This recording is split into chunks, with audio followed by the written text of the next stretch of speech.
ओम गंग गणपते नमः। आप सभी का आपके अपने चैनल हिंदी स्टोरी बुक पर बहुत बहुत स्वागत है। आप सभी पर ईश्वर की कृपा सदा बनी रहे। आज इस वीडियो में हम आपको सती सुलोचना की कथा सुनाएंगे। सुलोचना वासुकी नाग की पुत्री और लंका के राजा रावण के पुत्र मेघनाद की पत्नी थी। लक्ष्मण के साथ हुए एक भयंकर युद्ध में मेघनाद का वध हुआ। उसके कटे हुए शीश को भगवान श्री राम के शिविर में लाया गया था। अपने पति की मृत्यु का समाचार पाकर सुलोचना ने अपने ससुर रावण से राम के पास जाकर पति का शीश लाने की प्रार्थना की, किंतु रावण इसके लिए तैयार नहीं हुआ। उसने सुलोचना से कहा कि वह स्वयं श्री राम के पास जाकर मेघनाद का शीश ले आए, क्योंकि श्री राम पुरुषोत्तम हैं, इसलिए उनके पास जाने में तुम्हें किसी भी प्रकार का भय नहीं करना चाहिए। रावण के महापराक्रमी पुत्र इंद्रजीत अर्थात मेघनाद का वध करने की प्रतिज्ञा लेकर लक्ष्मण जिस समय युद्ध भूमि में जाने के लिए प्रस्तुत हुए, तब श्री राम उनसे कहते हैं, लक्ष्मण, रण में जाकर तुम अपनी वीरता और रण कौशल से रावण पुत्र मेघनाद का वध कर दोगे। इसमें मुझे कोई संदेह नहीं है, परंतु एक बात का विशेष ध्यान रखना है कि मेघनाद का मस्तक भूमि पर किसी भी प्रकार न गिरे, क्योंकि मेघनाद एक नारी व्रत का पालक है और उसकी पत्नी परम पतिव्रता है।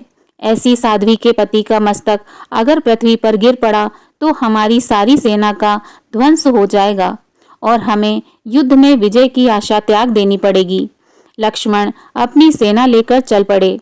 समर भूमि में उन्होंने वैसा ही किया।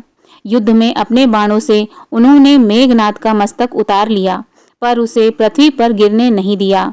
हनुमान उस मस्तक को रघुनंदन के पास ले आए। मेघनाद की दाहिनी भुजा आकाश में उड़ती हुई उसकी पत्नी सुलोचना के पास जाकर गिरी। सुलोचना चकित हो गई। दूसरे ही क्षण अनंत दुख से कातर होकर विलाप करने लगी, पर उसने भुजा को स्पर्श नहीं किया। उसने सोचा, संभव है यह भुजा किसी अन्य व्यक्ति की हो। ऐसी दशा में पर पुरुष के स्पर्श का दोष मुझे लगेगा।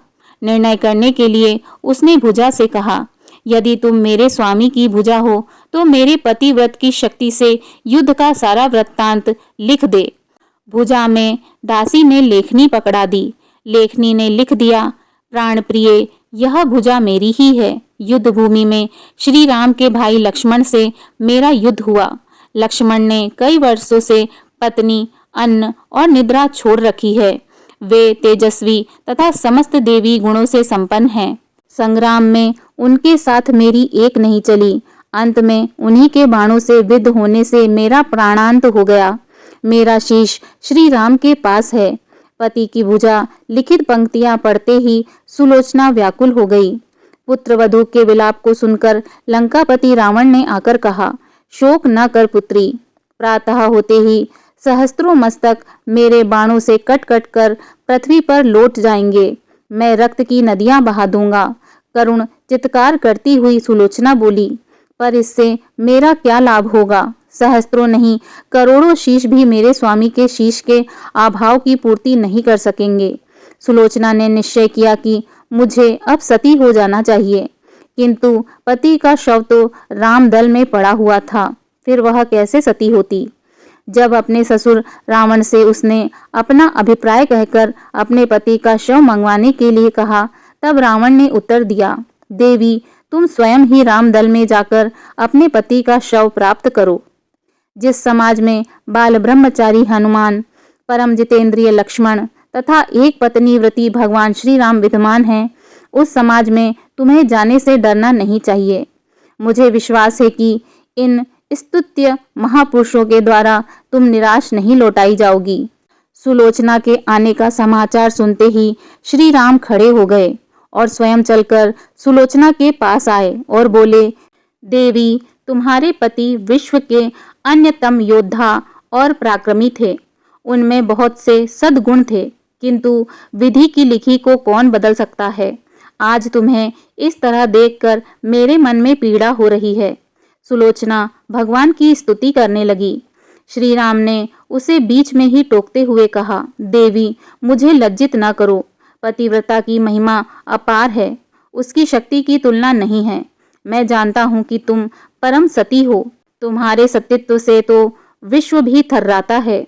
बताओ कि मैं तुम्हारी किस प्रकार सहायता कर सकता हूँ। सुलोचना ने अश्रुपूरित नयनों से प्रभु की ओर देखा और बोली, राघवेंद्र, मैं सती होने के लिए अपनी पति का मस्तक लेने के लिए यहाँ पर आई हूँ। श्री राम ने शीघ्र ही ससम्मान मेघनाद का शीश मंगवाया और सुलोचना को दे दिया। पति का छिन्न शीश देखते ही सुलोचना का हृदय अत्यधिक द्रवित हो गया। उसकी आंखें बड़े जोरों से बरसने लगी।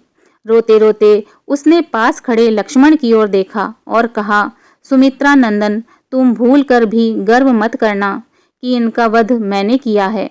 मेरे स्वामी को धराशायी करने की शक्ति विश्व में किसी के पास नहीं थी।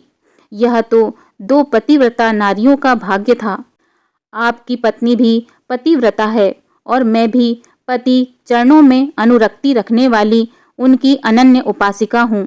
पर दुर्भाग्य से मेरे पति पतिव्रता नारी का अपहरण करने वाले पिता का अन्न खाते थे और उन्हीं के लिए युद्ध में उतरे थे। इसी से मेरे जीवन धन परलोक सिधार गए। सभी योद्धा सुलोचना को राम शिविर में देखकर चकित थे। वे यह नहीं समझ पा रहे थे कि सुलोचना को यह कैसे पता चला कि उसके पति का शीश भगवान श्री राम के पास है। जिज्ञासा शांत करने के लिए सुग्रीव ने पूछ ही लिया कि यह बात उन्हें कैसे ज्ञात हुई कि मेघनाद का शीश श्री राम के शिविर में है। सुलोचना ने स्पष्टता से बता दिया, मेरे पति की भुजा युद्ध भूमि से उड़ती हुई मेरे पास चली गई थी। उसी ने लिखकर मुझे बता दिया।